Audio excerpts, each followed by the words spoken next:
So in case of 0 1 knapsack problem, I hope you have the basic idea that we either select a particular item or we reject an item depending upon whether this is going to be helpful in my final optimal solution or not. So you have a knapsack given to you. The total sum of knapsack is given along with some articles and their value is given. I need to fill the bag in such a way that total value that I'm going to select for the item should be maximum. So in this case, we are going to use the branch and bound method. So of course, we are going to have some state space tree. And in case of state space tree, we are going to actually create a tree which is a binary tree, because the decision that we are going to take is either you select an article or you reject it. So you have two options, either you go for the selection or you go for rejection, right? So each and every node that we have inside this branch and bound is going to have three values. You will have weight of that particular article, the current article, the value of the current article, and then you need to calculate this upper bound. And how we are going to calculate the upper bound? So this is the formula to calculate the upper bound. The value of the current article plus capital W is the maximum capacity of knapsack minus small w is the weight of the current article, and this is value per unit weight of the next article, right? So I plus 1 is actually referring to the next article. So when we consider an example, let's say this is an example, we have 4 items, their corresponding weights and value is given, and then we are calculating value per unit weight. So when you calculate value per unit weight, you will have some values here, and capital W is the total capacity of knapsack, which is given as 10 unit. So we'll start with the root node. At root node, we consider that the total weight is 0. We consider that the profit or the value is initially 0. We are not going to select any article for the time.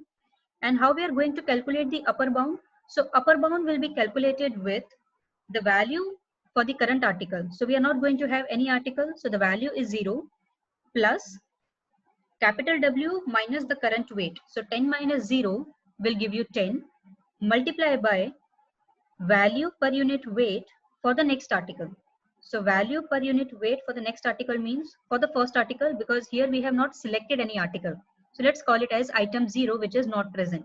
So Vi plus 1 divided by Wi plus 1 will give you value per unit weight for the first article, that is equal to 10.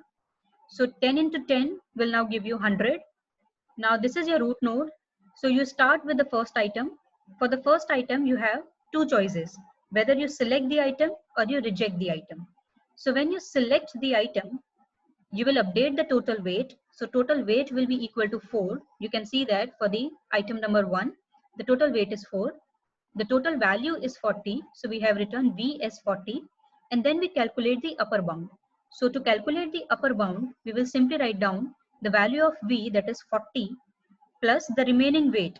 So the overall weight is 10. We have already considered the first item. So the weight of first item is 4. Therefore, the remaining weight is equals to 6. So this is 40 plus 6 multiplied by V divided by W for the next article. So V divided by W for the next article is 6. Therefore, 6 into 6 will give you 36, and 36 plus 40 will give you 76. So the upper bound when I consider 1 is 76. Similarly, when you do not consider the first article, the weight still will be equal to 0. The profit is equals to 0. But now you are not going to consider 1 as the next article. So from the list, you simply discard 1. So this 1 is not present now.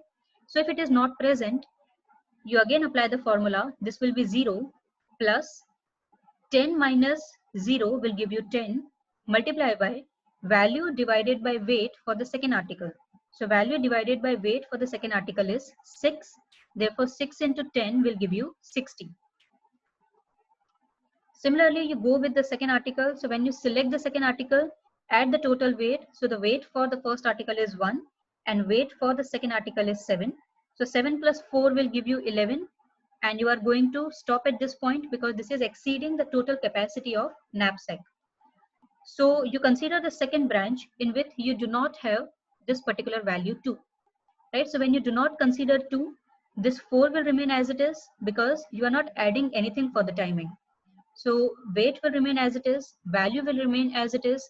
Now upper bound will be equal to the value for the current article, that is 40, for the first article, that is 40, plus the remaining weight is 10 minus 4, that is 6, right? So 10 minus 4, that is 6, and 6 multiplied by the value divided by weight for the next article. So value divided by weight for the next article is 5. So 6 into 5 will give you 30. Therefore, this turns out to be 70. Right? Similarly, when you do not select 2, the weight is 4, the value is 40, and upper bound will give you 40 plus 6 multiplied by 5, that is value divided by weight for the article number 3. So the upper bound will give you 70. Now here you again take two possibility, right? This is a binary choice. So with 3, you can see that the total weight will be equal to 4 plus weight for the article number 3 is 5. So 4 plus 5 will give you 9, and total profit will be equal to profit from the previous level, that is 40, plus profit for the current article. So 40 plus 25, this value 25 will give you 65. So total profit is 65. Now calculate the upper bound. So upper bound will be equal to the value for the current node you are getting is 65, plus the remaining weight is 10 minus 9, that is 1, and value per unit weight for the next article, that is fourth article, is 4. So this will give you 65 plus 4, that is 69. If you do not consider this 3, you will have value as 40, the weight is 4, and the remaining weight is 6. So 6 into this value 4 will give you 24, and 24 plus 40 will give you 64. Similarly, when you take 4, the total weight will be equal to 12, which is going to exceed the capacity of knapsack. So you go without 4. So without 4, the weight is as it is, the value is as it is. Now 65 plus 10 minus 1 will give you 1. And now there is no value for the next article, right? So you're not going to multiply anything because next article is not there. So we consider the total value per unit weight as 0. So this will be equal to 65. Now you compare 65 with rest of the leaf node, which is not yet terminated. So this is not terminated and this is not terminated. So this will give you the optimal solution. And the items that we have included, if you look at the tree, is we have started with including 1, then we have rejected 2, then we have selected 3, and then we have rejected 4. So the articles that we have considered here is 1 and 3, and this will give you the optimal solution for the final knapsack problem.